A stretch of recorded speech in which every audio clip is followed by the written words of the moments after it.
Today is day 8 and we're in pretty good shape in our household. We have power, we have non-potable drinking water, but we have many bottles of water and I'm constantly boiling water because we can't use the running water to brush our teeth or wash our face or drink. So like I said, I'm constantly boiling water too, although we have many bottles of water. We are issued 4 bottles of water per person every day. We have takeout meals at the community center, and if you hear the sound in the background of the helicopter, I would say every 10 to 15 minutes we hear a military helicopter flying by bringing help. So help is certainly arriving in droves. Finally, it does take a long time, and I will say those first 4 days were horrible because no one was here and we heard nothing. We were completely cut off from communication. Even the radio wasn't working the first couple of nights. There was no broadcasting. Now all that has changed.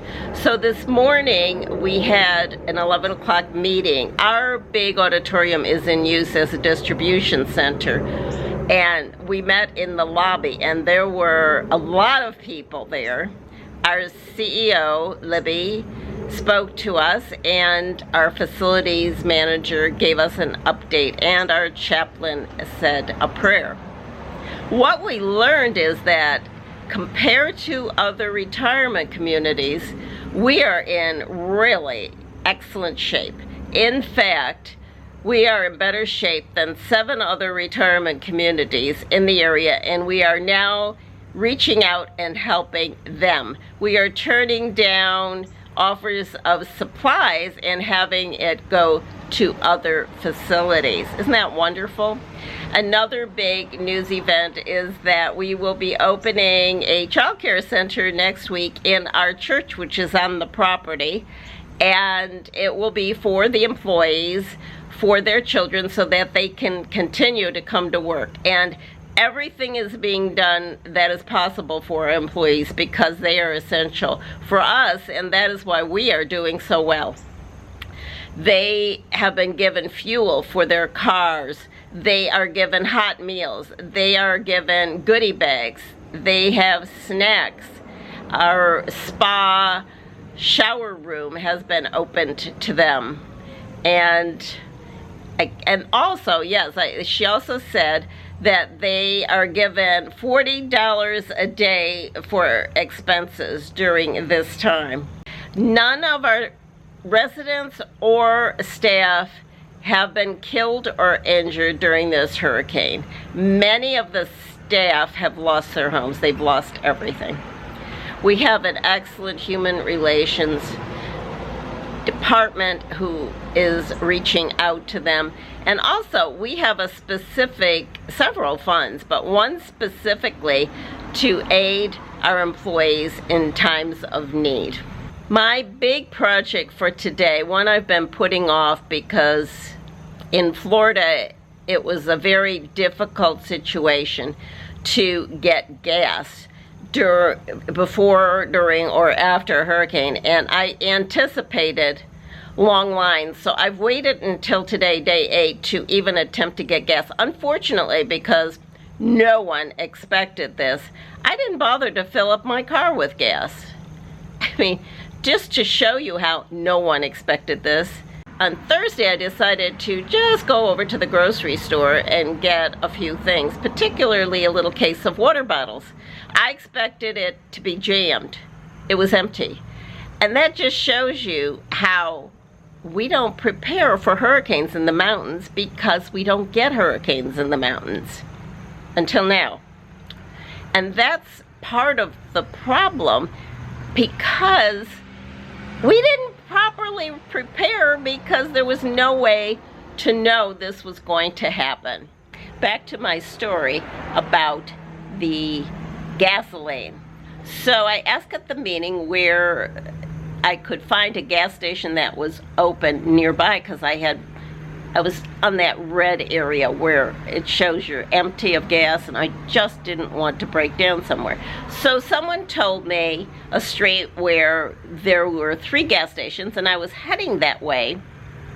And then just about a few minutes from the house, I saw that it looked like the Ingles grocery store pumps were working. There were a few people seemed to be using them. We were at a red light, so I waited until I saw whether in fact a man attempting to use those pumps was getting gas, and it looked like he did. So I turned right in, went to an empty pump, and filled up. And it of course took credit cards. I couldn't believe my luck.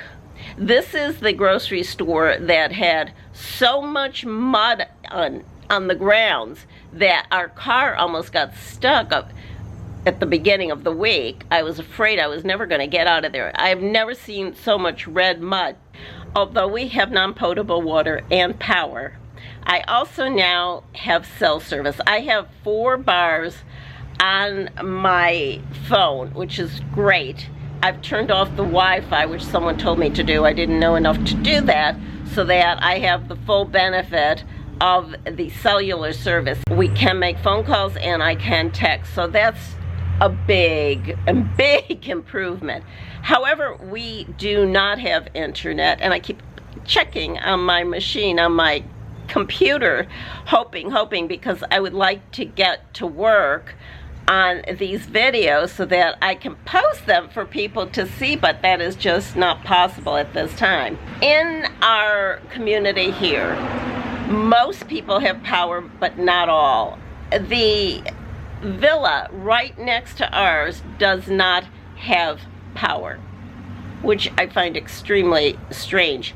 I'm not sure she has water either, but the next building to my left also has power and water, so it's sporadic. Now across the street for many blocks and way back, there is no power because the damage is so severe back there. Power lines down, 3 houses crushed beyond ever being used again, I'm sure. And there are trucks back there working on it, but it is very severe, and the residents are living back there with no power.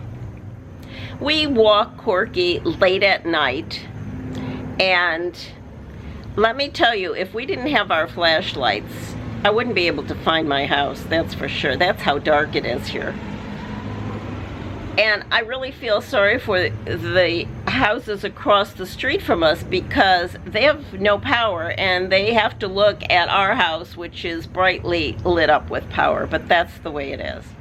Conditions here, in general, in the city, are dire.